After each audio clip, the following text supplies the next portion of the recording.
Bismillahirrahmanirrahim. Assalamualaikum warahmatullahi wabarakatuh.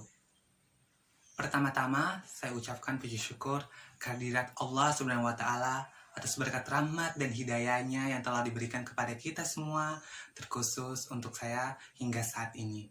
Dan tak lupa salawat dan salam tetap tercurahkan kepada baginda kita Nabi Muhammad SAW. Baiklah, on this occasion, I would like to discuss about korupsi di lingkungan keluarga. Sebelum saya membahas mengenai korupsi di lingkungan keluarga, terlebih dahulu, introduce my name Muhammad Ilyas Jusran, merupakan salah satu mahasiswa dari Politeknik Kesehatan Kendari, jurusan Teknologi Laboratorium Medis tahun 2019. Baiklah, sini saya akan membahas mengenai korupsi di lingkungan keluarga. Sebelum kita membahas mengenai korupsi di lingkungan keluarga, terlebih dahulu kita perlu mengetahui apa sih yang dimaksud dengan korupsi. Korupsi diartikan secara harfiah adalah kebusukan, keburukan, kebejatan, tidak bermoral, dapat disuap atau penyelewengan dari kesucian. Korupsi merupakan perbuatan yang bertentangan dengan kaidah-kaidah umum yang berlaku di masyarakat. Terkhusus untuk di Indonesia sendiri, korupsi telah dianggap sebagai kejahatan yang luar biasa atau extraordinary crime, yang dimana kita dapat melihat realita-realita tersebut. Dari realita tersebut, timbullah public judgment yang menyatakan bahwa korupsi adalah manifestasi budaya bangsa. Akan tetapi pernyataan bahwa korupsi adalah budaya bangsa, menurut saya itu adalah sebuah kekeliruan. Dikarenakan korupsi bukanlah budaya bangsa kita, bukanlah budaya negara kita ini. Akan tetapi korupsi merupakan the dark side of human atau sisi gelap dari manusia yang dapat menimpa seluruh elemen-elemen masyarakat manapun atau lapisan-lapisan sosial manapun. Untuk kasus-kasus korupsi yang terekspos di media-media, itu tidak jauh, tidak bukan adalah yang berhubungan dengan kekuasaan, birokrasi, ataupun pemerintahan. Kasus korupsi juga diartikan pemaknaannya dengan politik. Akan tetapi, kasus korupsi itu juga dapat terjadi di lingkungan organisasi ataupun sekalipun di lingkungan keluarga. Kita masuk ke inti, yaitu mengenai korupsi di lingkungan keluarga. Timbullah sebuah pertanyaan-pertanyaan. Apakah kasus korupsi dapat terjadi di lingkungan keluarga? Apabila dapat terjadi, contoh-contoh kasus korupsi yang berada di lingkungan keluarga itu apa-apa saja? Jawabannya ya, kasus korupsi dapat terjadi di lingkungan keluarga. Karena korupsi itu tidak mengenal, dia itu akan menyerang seluruh elemen-elemen masyarakat manapun tanpa terkecuali. Di lingkungan keluarga pun juga dapat terjadi. Untuk contoh-contoh kasusnya itu yang tidak jauh dan tidak lari dari sebuah kebohongan ataupun ketidakjujuran. Contoh kasus yang pertama adalah yang menimpa anak-anak ya, anak-anak yang duduk di bangku sekolah menengah ataupun yang duduk di bangku perkuliahan itu contohnya meminta uang untuk membayar SPP atau membeli sebuah buku. Mereka meminta lebih dari harganya yang seharusnya itu semestinya. Harganya misalnya harga buku tersebut 100.000, tetapi mereka minta adalah 500.000. Itu juga merupakan perilaku korupsi. Dan yang kedua itu adalah anak-anak yang dimintai bantuan oleh orang tuanya untuk membeli sebuah produk. Ternyata dari hasil pembelian produk ini masih memiliki sisa, jadi menyisakan uang kembalian. Akan tetapi anak tersebut tidak uang kembalian tersebut anak tersebut tidak memberikan kepada orang tuanya atau tidak memberitahukan kepada orang tuanya. Itu juga merupakan perilaku korupsi di lingkungan keluarga. Yang ketiga adalah kepala keluarga yang tidak memenuhi hak-hak keluarga atau hak-hak dari anggota keluarga lainnya. Dan yang keempat adalah di sini keterbukaan sesama antara anggota keluarga mengenai penghasilan itu berasal dari mana. Dan yang kelima itu adalah dari anggota-anggota keluarga ini ada yang memakai barang-barang yang bajakan. Itu juga merupakan contoh-contoh dari kasus korupsi. Dari kasus-kasus tersebut itu memang terlihat sebagai sederhana atau sepele atau tidak dianggap sebagai kasus korupsi. Akan tetapi padahal dari kasus-kasus tersebut kita dapat melihat ketaatan dari tiap-tiap anggota keluarga dalam menjalankan hak dan juga kewajiban secara penuh akan tanggung jawab.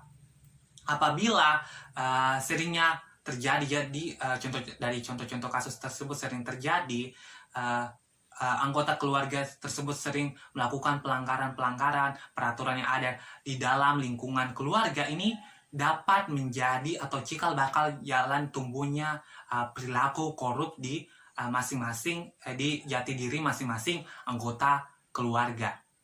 Sehingga ketika anggota-anggota keluarga tersebut turun ke masyarakat atau menjadi penyelenggara negara atau memiliki kekuasaan di pemerintahan, itu mereka tidak bisa melewati rintangan-rintangan yang mengarah kepada tindakan korupsi, sehingga mereka melakukan perilaku korupsi.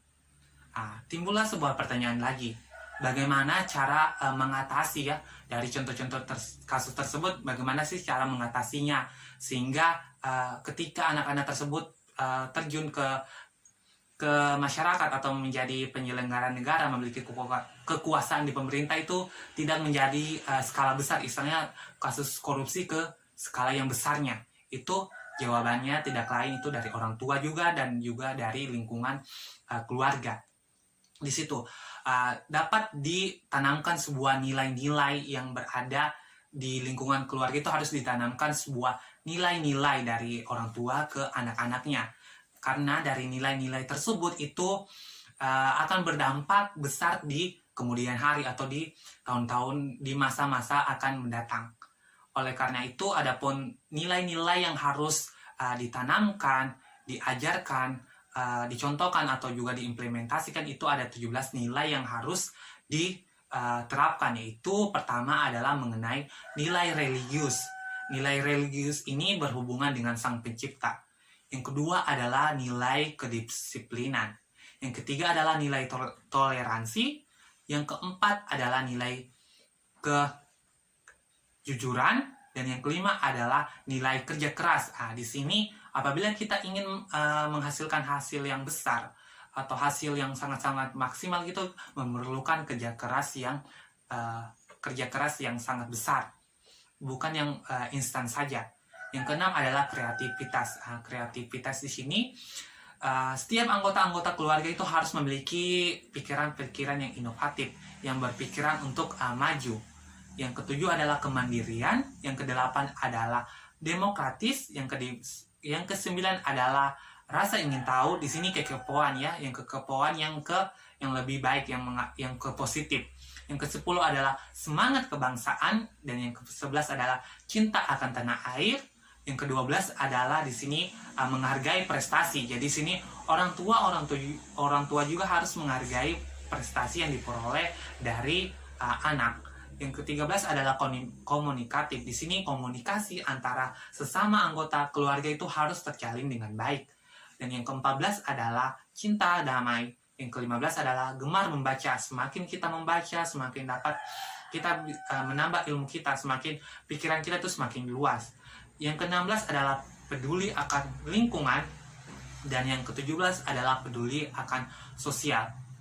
Sehingga apabila 17 nilai-nilai ini diterapkan di lingkungan keluarga, mungkin contoh-contoh kasus yang telah saya jabarkan itu tidak akan terulang lagi, tidak akan ada lagi di lingkungan keluarga. Atau ketika anggota-anggota keluarga tersebut terjun ke dunia, ke masyarakat, atau memiliki kekuasaan, memiliki penyelenggara negara, memiliki jabatan di pemerintahan, itu anggota-anggota keluarga tersebut dapat terhindar dari seperti merugikan negara, seperti kasus suap menyuap, itu dapat terhindar, pemerasan, gratifikasi itu dapat terhindar dari setiap individu-individu anggota keluarga. Baik, cukup sekian pembahasan saya mengenai kasus korupsi di lingkungan keluarga. Terdapat sebuah kalimat yang dari referensi yang saya baca, yaitu to end korupsi is my dream, together in fighting the dream come true. Fight korupsi, be the one who helps build better social. Yang dimana artinya kurang lebih bahwa marilah kita buat sebuah impian untuk memerangi korupsi. Itu bukan hanya sebatas sebuah impian, tetapi menjadi sebuah kenyataan, sehingga kita membantu masyarakat dalam membangun yang lebih baik lagi. Akhir kata dari saya, apabila terdapat kekeliruan atau kekurangan, saya mohon dimaafkan. Wassalamualaikum warahmatullahi wabarakatuh. Terima kasih.